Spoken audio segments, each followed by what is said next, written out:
Ketika Tuhan Yesus mengetahui bahwa orang-orang Farisi telah mendengar bahwa ia memperoleh dan membaptis murid lebih banyak daripada Yohanes, meskipun Yesus sendiri tidak membaptis, melainkan murid-muridnya, ia pun meninggalkan Yudea dan kembali lagi ke Galilea. Ia harus melintasi daerah Samaria. Maka sampailah ia ke sebuah kota di Samaria yang bernama Sikar, dekat tanah yang diberikan Yakub dahulu kepada anaknya Yusuf. Di situ terdapat sumur Yakub. Yesus sangat letih oleh perjalanan, karena itu ia duduk di pinggir sumur itu. Hari kira-kira pukul 12. Maka datanglah seorang perempuan Samaria hendak menimba air. Kata Yesus kepadanya, "Berilah aku minum." sebab murid-muridnya telah pergi ke kota membeli makanan. Maka kata perempuan Samaria itu kepadanya, "Masakan engkau seorang Yahudi minta minum kepadaku seorang Samaria?" sebab orang Yahudi tidak bergaul dengan orang Samaria. Jawab Yesus kepadanya, "Jikalau engkau tahu tentang karunia Allah, dan siapakah dia yang berkata kepadamu, 'Berilah aku minum,' niscaya engkau telah meminta kepadanya, dan ia telah memberikan kepadamu air hidup." Kata perempuan itu kepadanya, "Tuhan, engkau tidak punya timba, dan sumur ini amat dalam. Dari manakah engkau memperoleh air hidup itu? Adakah engkau lebih besar daripada bapa kami Yakub, yang memberikan sumur ini kepada kami, dan yang telah minum sendiri dari dalamnya, ia serta anak-anaknya dan ternaknya?" Jawab Yesus kepadanya, "Barang siapa minum air ini, ia akan haus lagi. Tetapi barang siapa minum air yang akan kuberikan kepadanya, ia tidak akan haus untuk selama-lamanya. Sebaliknya, air yang akan kuberikan kepadanya akan menjadi mata air di dalam dirinya, yang terus-menerus memancar sampai kepada hidup yang kekal."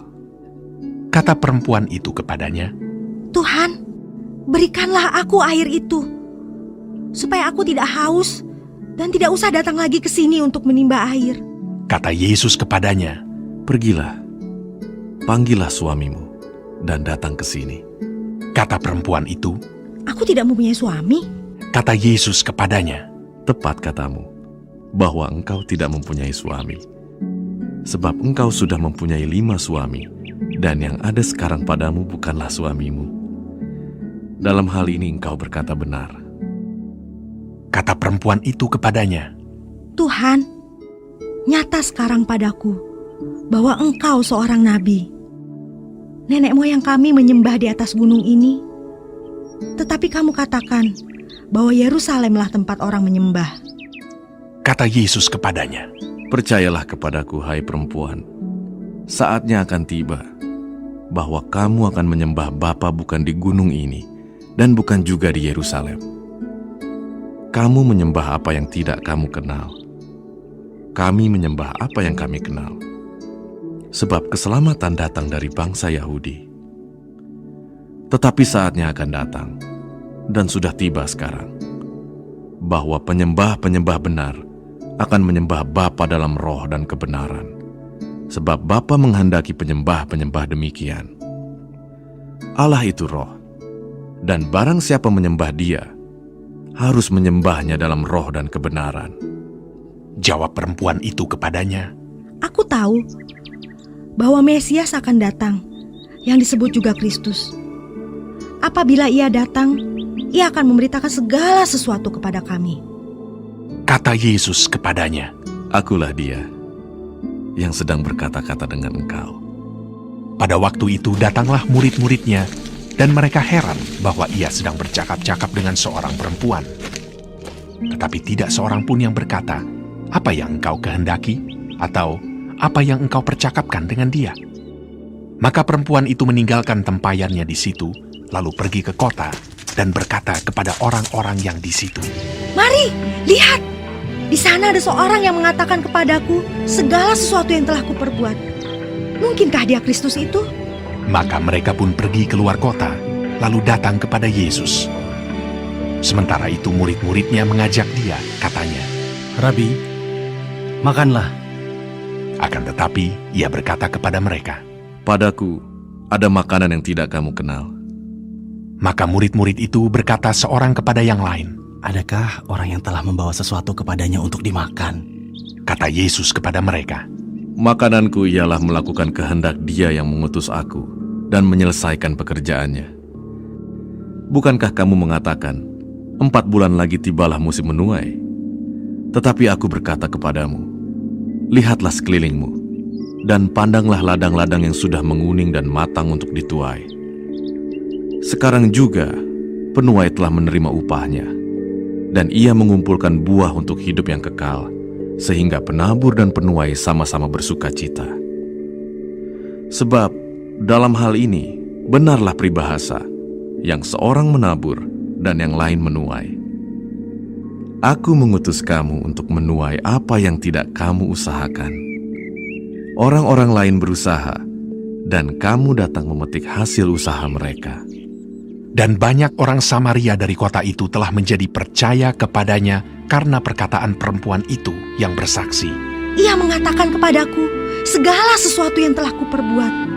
Ketika orang-orang Samaria itu sampai kepada Yesus, mereka meminta kepadanya supaya ia tinggal pada mereka, dan ia pun tinggal di situ 2 hari lamanya. Dan lebih banyak lagi orang yang menjadi percaya karena perkataannya, dan mereka berkata kepada perempuan itu, Kami percaya, tetapi bukan lagi karena apa yang kau katakan, sebab kami sendiri telah mendengar Dia, dan kami tahu bahwa Dialah benar-benar juru selamat dunia. Dan setelah 2 hari itu, Yesus berangkat dari sana ke Galilea, sebab Yesus sendiri telah bersaksi bahwa seorang nabi tidak dihormati di negerinya sendiri. Maka setelah ia tiba di Galilea, orang-orang Galilea pun menyambut dia, karena mereka telah melihat segala sesuatu yang dikerjakannya di Yerusalem pada pesta itu, sebab mereka sendiri pun turut ke pesta itu. Maka Yesus kembali lagi ke Kana di Galilea, di mana ia membuat air menjadi anggur. Dan di Kapernaum ada seorang pegawai istana, anaknya sedang sakit. Ketika ia mendengar bahwa Yesus telah datang dari Yudea ke Galilea, pergilah ia kepadanya, lalu meminta supaya ia datang dan menyembuhkan anaknya, sebab anaknya itu hampir mati. Maka kata Yesus kepadanya, Jika kamu tidak melihat tanda dan mujizat, kamu tidak percaya. Pegawai istana itu berkata kepadanya, Tuhan, datanglah sebelum anakku mati. kata Yesus kepadanya. Pergilah, anakmu hidup. Orang itu percaya akan perkataan yang dikatakan Yesus kepadanya, lalu pergi. Ketika ia masih di tengah jalan, hamba-hambanya telah datang kepadanya dengan kabar bahwa anaknya hidup.